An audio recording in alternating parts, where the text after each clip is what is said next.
Hello everyone. मैं government college Bemetara से guest lecture सृष्टि श्रीवास्तव। आज के इस वीडियो लेक्चर में हम पढ़ेंगे सी.डी. हैरिस द्वारा अमेरिकी नगरों का कार्यात्मक वर्गीकरण। यह एमए ज्योग्राफी में 4th सेमेस्टर का टॉपिक है। ठीक है।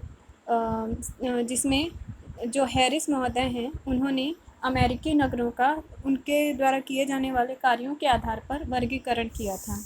उनका ये जो वर्गीकरण है वो अर्ध परिमाणात्मक विधि पर आधारित थी। ठीक है। तो फिर इसको हम देखते हैं क्या है। तो जॉसी डी हैरिस ने 1943 में संयुक्त राज्य अमेरिका में नगरों का कार्यात्मक वर्गीकरण प्रस्तुत किया। उनका वर्गीकरण प्रत्येक नगर के सर्वाधिक महत्वपूर्ण कार्य पर आधारित था। हैरिस के अनुसार सभी बृहद नगर प्रायः बहुकार्यात्मक होते हैं और वर्गीकरण हेतु प्रस्तावित कार्य के सभी प्रकार विभिन्न अंशों में प्रायः सभी नगरों में विद्यमान होते हैं, किंतु सर्वाधिक महत्वपूर्ण कार्य स्वतः स्पष्ट होने लगते हैं। सर्वप्रमुख कार्य के आधार पर ही नगरों के विभिन्न कार्यात्मक वर्गों में रखा जा सकता है। यदि एक नगर औद्योगिक नगर के रूप में वर्गीकृत होता है तो इसका अर्थ कदापि नहीं कि उसमें व्यापारिक कार्य का अभाव है। यह प्रारंभिक मान्यता ही हैरिस के कार्यात्मक वर्गीकरण की आधारशिला है। सर्वप्रमुख कार्य पर आधारित हैरिस का वर्गीकरण निश्चित रूप से एकल कार्यात्मक है। उन्होंने प्रत्येक कार्यात्मक वर्ग की परिमाणात्मक परिभाषाएं निर्धारित किया जिससे प्रत्येक नगर को किसी एक कार्यात्मक वर्ग के अंतर्गत रखा जा सकता है। ठीक है। फिर उन्होंने जो आंकड़े प्रयुक्त किए थे उनके स्रोत क्या क्या थे वो हम देखेंगे।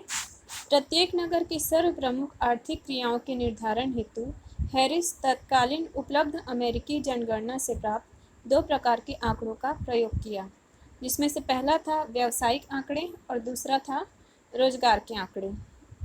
तो व्यवसाय संबंधी आंकड़े संयुक्त राज्य के सेंसस ऑफ पॉपुलेशन के प्रकाशनों से प्राप्त किए गए जो जनगणना ब्यूरो द्वारा एकत्रित किए गए थे। हैरिस ने 1930 की जनगणना से संयुक्त राज्य के 377 नगरों के लिए इस प्रकार के आंकड़े प्राप्त किए जिनकी जनसंख्या उस समय 25,000 से अधिक थी, जिनमें व्यवसाय को 10 प्रमुख वर्गों में रखा गया था। व्यावसायिक आंकड़े यद्यपि काफ़ी विस्तृत थे, किंतु कुछ कमियों के कारण 2 प्रमुख नगरीय कार्यों जिसमें विनिर्माण और व्यापार के लिए ये अधिक लाभप्रद सिद्ध नहीं हुए। रोजगार संबंधी आंकड़ों को हैरिस ने औद्योगिक तथा व्यापारिक संस्थाओं से प्राप्त किया। ये आंकड़े संयुक्त राज्य के विनिर्माण गणना और व्यवसाय गणना के द्वारा एकत्रित किए जाते हैं। हैरिस ने 1930 जनगणना से 984 नगरों के लिए इस प्रकार के आंकड़े प्राप्त किए जिनकी जनसंख्या उस समय 10,000 से अधिक थी। रोजगार संबंधी आंकड़े अधिक महत्वपूर्ण सिद्ध हुए क्योंकि इसमें केवल औद्योगिक इकाइयों को ही सम्मिलित किया गया था और थोक व्यापार तथा फुटकर व्यापार को पृथक पृथक रखा गया था।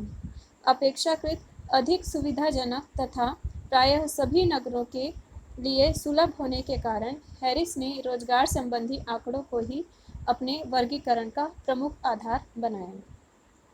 व्यवसाय संबंधी आंकड़े विभिन्न कार्यात्मक वर्गों में व्याख्या को अधिक स्पष्ट करने के लिए सहायक रूप में प्रयोग किए गए। 2 कार्यात्मक वर्गों परिवहन और खनन के लिए केवल व्यवसाय संबंधी आंकड़े को ही आधार माना गया।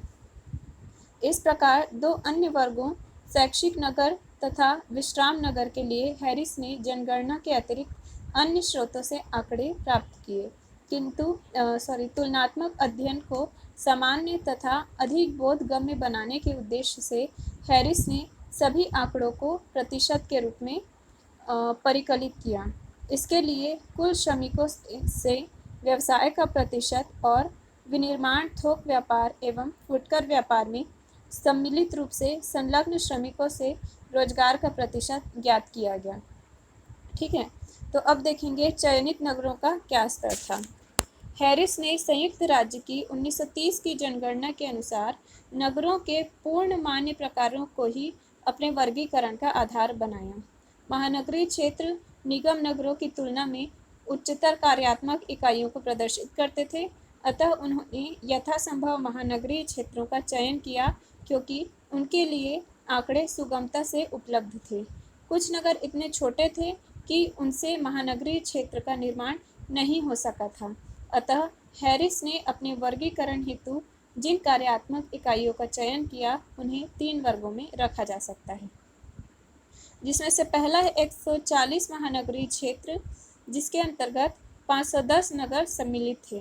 ठीक है। दूसरा है महानगरीय केंद्रों के 9 लघु समूह, जिसके अंतर्गत 22 नगर थे। और तीसरा है 456 अन्य नगरीय इकाइयाँ, जिनमें से प्रत्येक 10,000 से अधिक जनसंख्या वाले केवल एक नगर को ही सम्मिलित करती थी। यद्यपि हैरिस ने कार्यात्मक वर्गीकरण हेतु 10,000 या अधिक जनसंख्या वाले नगरों का चयन किया था, किंतु परिवहन वर्ग के में केवल 25,000 या अधिक जनसंख्या वाले नगरों को ही चुना गया, क्योंकि इससे छोटे नगरों के लिए परिवहन संबंधी आवश्यक आंकड़े उपलब्ध नहीं थे। ठीक है। अब देखेंगे वर्गीकरण की क्या प्रक्रिया थी। तो सैद्धांतिक स्तर पर हैरिस ने उन गौण आर्थिक क्रियाओं को अपने वर्गीकरण में सम्मिलित नहीं किया जिनकी सेवाएं नगरों की सीमा के अंदर ही सीमित थी। हैरिस की मान्यता थी कि कुछ कार्यों में संलग्न व्यक्तियों की संख्या निश्चित ही दूसरे कार्यों में संलग्न व्यक्तियों की संख्या से अधिक होती है। कुछ कार्यों में स्वभाव से ही दूसरे कार्यों की तुलना में अधिक श्रमिकों की आवश्यकता होती है। इससे उसके सापेक्षिक महत्व पर कोई विशेष प्रभाव नहीं पड़ता। उदाहरण के लिए संयुक्त राज्य की कुल कार्यरत नगरीय जनसंख्या का 27% भाग विनिर्माण उद्योग में संलग्न था, जबकि थोक व्यापार में 4% भाग ही लगा हुआ था। इससे स्पष्ट होता है कि नगरों के कार्यात्मक वर्गीकरण में विभिन्न कार्यों के लिए अलग अलग मापदंड होने चाहिए। यदि किसी नगर में उसकी कुल कार्यशील जनसंख्या का 25% भाग विनिर्माण में संलग्न हो, तो उस नगर को विनिर्माण नगर की श्रेणी में नहीं रखा जा सकता। इसके विपरीत यदि कोई नगर थोक व्यापार में अग्रणी हो, तब भी यह आवश्यक नहीं है कि उसकी कुल श्रम शक्ति का 25% भाग अकेले उस आर्थिक क्रिया में संलग्न हो। हैरिस ने इस समस्या का एक व्यवहारिक तथा अनुभविक समाधान प्रस्तुत करने का प्रयास किया। उन्होंने कुछ विशिष्ट कार्यों के लिए उच्चतर प्रतिशत को काफ़ी नीचे रखा। उदाहरण के लिए हैरिस ने अपने आर्थिक मानदंड पर उस नगर को ही विनिर्माण वर्ग के अंतर्गत रखा जिसकी 60% या इससे अधिक कार्यशील जनसंख्या विनिर्माण उद्योग में संलग्न थी। इसके विपरीत जिस नगर की 20% या इससे अधिक श्रम शक्ति थोक व्यापार में लगी थी, उसे थोक व्यापार का केंद्र मान लिया गया। अब देखते हैं उन्होंने जो कार्यात्मक वर्गीकरण प्रस्तुत किया था। ठीक है। तो हैरिस ने कार्यात्मक वर्गीकरण के लिए 9 प्रमुख कार्यात्मक वर्गों को स्वीकार किया और प्रत्येक को कार्य के प्रारंभिक अक्षर द्वारा संबोधित किया। इस प्रकार उन्होंने प्रत्येक कार्यात्मक वर्ग के लिए संकेताक्षरों का प्रयोग किया, जो कि इस प्रकार हैं।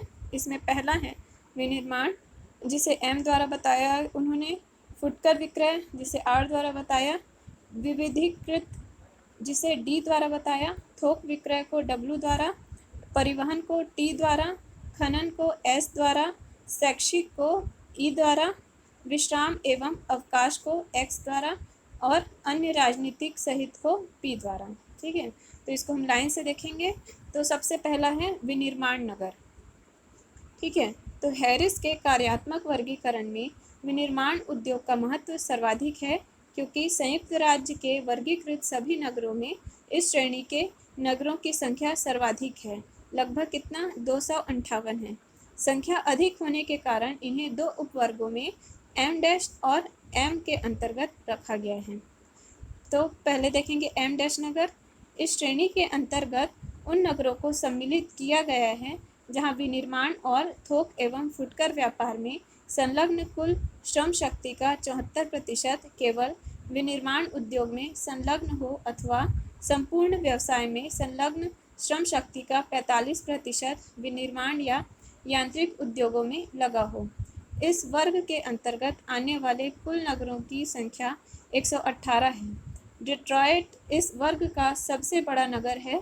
Lovell Lawrence, Fall River, New Bedford, बार्ट्रीबरी, रीडिंग, फ्लिंट आदि इस वर्ग के अन्य प्रमुख नगर हैं जहां विनिर्माण उद्योग की प्रधानता है।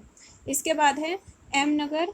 इस वर्ग में उन नगरों को रखा गया है जहां विनिर्माण, थोक एवं फुटकर व्यापार में संलग्न कुल श्रम शक्ति का 60% विनिर्माण उद्योग में संलग्न है, अथवा कुल श्रम शक्ति का 30 से 45% भाग विनिर्माण एवं या फिर यांत्रिक उद्योग में लगा हो।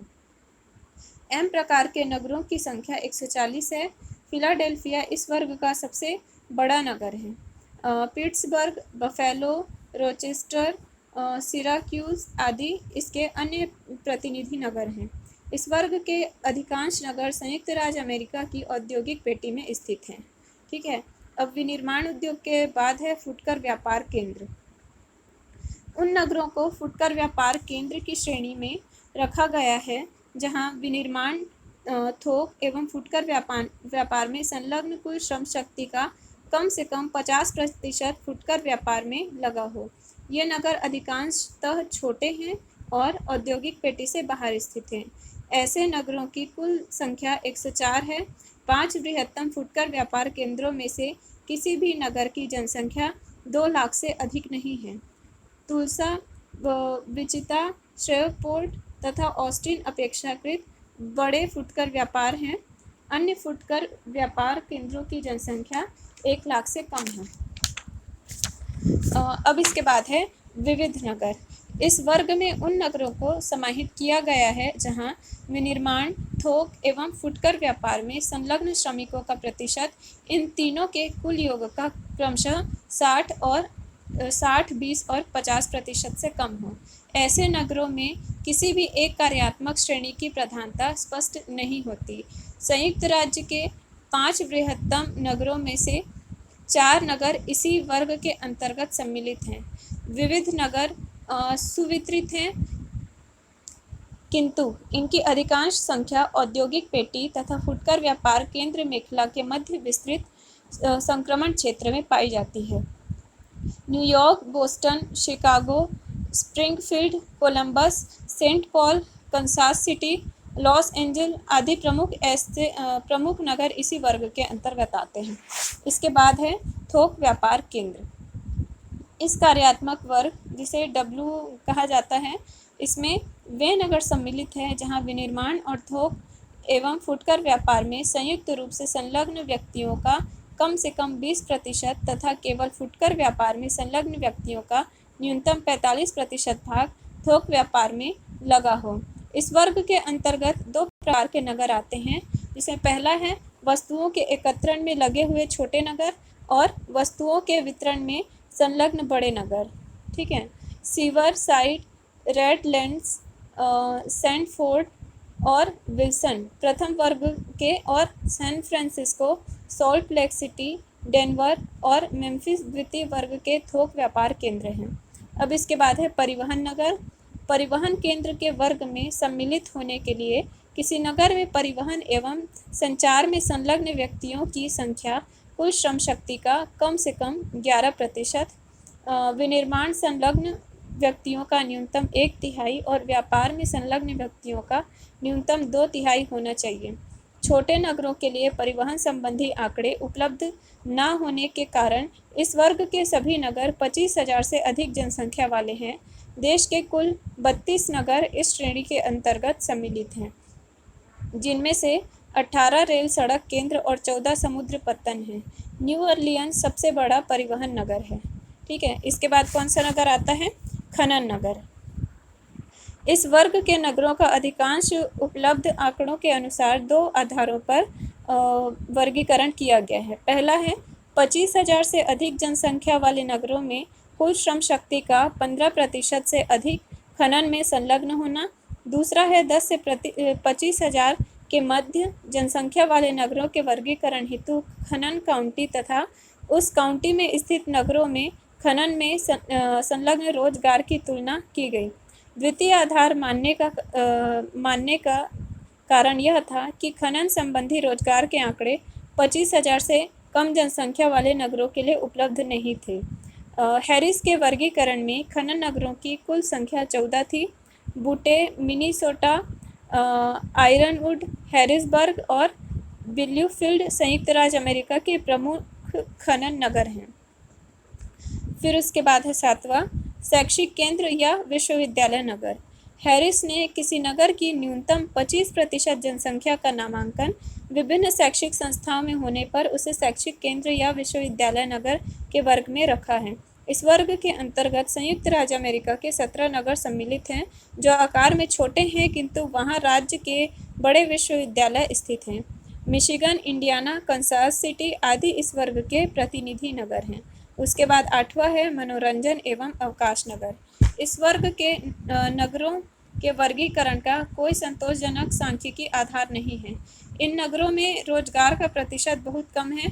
ऐसे नगरों की कुल संख्या 22 है, जिनमें से अधिकांश नगर ग्रीष्मकालीन और शीतकालीन विश्राम स्थल एवं मनोरंजन केंद्र हैं। इनमें से कुछ वर्ष पर्यंत रहने वाले आवासीय तथा अवकाश केंद्र भी हैं। सेंट ऑगस्टाइन, डेटोना बीच, पाम बीच, मियामी और की सैन डियागो तथा सांता बारबरा प्रमुख शीतकालीन मनोरंजन नगर केंद्र हैं। अटलांटिक सिटी ग्रीष्मकालीन मनोरंजन केंद्रों में सबसे बड़ा और प्रसिद्ध है। अन्य प्रकार के जो नगर हैं, ठीक है, इस वर्ग में अधिकांशतः संघीय तथा राज्यों की राजधानियों को सम्मिलित किया गया है। प्रादेशिक राजधानियाँ, राजनीतिक राजधानियाँ, सैन्य स्थल, व्यावसायिक केंद्रों तथा वित्तीय केंद्रों को सांख्यिकीय आधार पर पृथक पृथक नहीं किया गया है। वॉशिंगटन डीसी इस वर्ग का प्रतिनिधि नगर है। हैरिस के वर्गीकरण की कुछ आलोचनाएं हैं, वो हम देख लेते हैं, ठीक है। तो हैरिस ने अपने वर्गीकरण में अलग अलग कार्यात्मक वर्गों के लिए अलग अलग मापदंड निर्धारित किया है। विशिष्टीकरण के मापदंड के रूप में प्रतिशत मूल्यों का प्रत्यक्ष प्रयोग काफ़ी संदेहास्पद है, क्योंकि मानक मूल्यों के निर्धारण में व्यक्तिनिष्ठता की पर्याप्त संभावना है, ठीक है। दूसरी आलोचना है, किसी कार्यात्मक वर्ग में विशिष्टीकृत की तीव्रता या मात्रा के मापन में यह पूर्णतः असमर्थ है।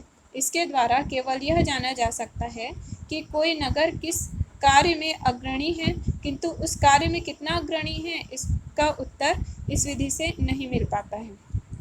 तीसरी आलोचना है, हैरिस के वर्गीकरण द्वारा संयुक्त राज्य के नगरों के कार्यात्मक पदानुक्रम का प्रदर्शन नहीं हो पाता है। यह वर्गीकरण यह व्यक्त करने में पूर्णतः असमर्थ है कि एक नगर की कोई भी आर्थिक क्रिया दूसरे नगर की उसी आर्थिक क्रिया की तुलना में कम या अधिक है। किसी भी वर्गीकरण द्वारा नगर में आर्थिक क्रिया की तुलना दो मापदंडों से की जाती है, उसी नगर की दूसरी आर्थिक क्रियाओं से और उस प्रदेश विशेष के किसी दूसरे नगर की उसी आर्थिक क्रिया से है। इस दृष्टिकोण से हैरिस का वर्गीकरण एक पक्षीय है, ठीक है। इसकी चौथी आलोचना है, हैरिस का वर्गीकरण एकल कार्यात्मक है, जिसमें सर्वप्रधान कार्य को ही सम्मिलित किया गया है। वास्तव में आज के अधिकांश बड़े नगर एक ही साथ कई कार्यों में विशिष्टीकरण रखते हैं, अतः यह वर्गीकरण कुछ मामले में वास्तविकता से दूर प्रतीत होता है और वास्तविक स्थिति का सही बोध नहीं करता, ठीक है। इसकी पांचवी आलोचना है, हैरिस ने अपने शोध पत्र में वर्गीकरण के लिए चयनित नगरों की सूची नहीं प्रस्तुत की। इससे सभी नगरों का तुलनात्मक अध्ययन संभव नहीं हो पाता है। तो आज के वीडियो में बस इतना ही। Thank you.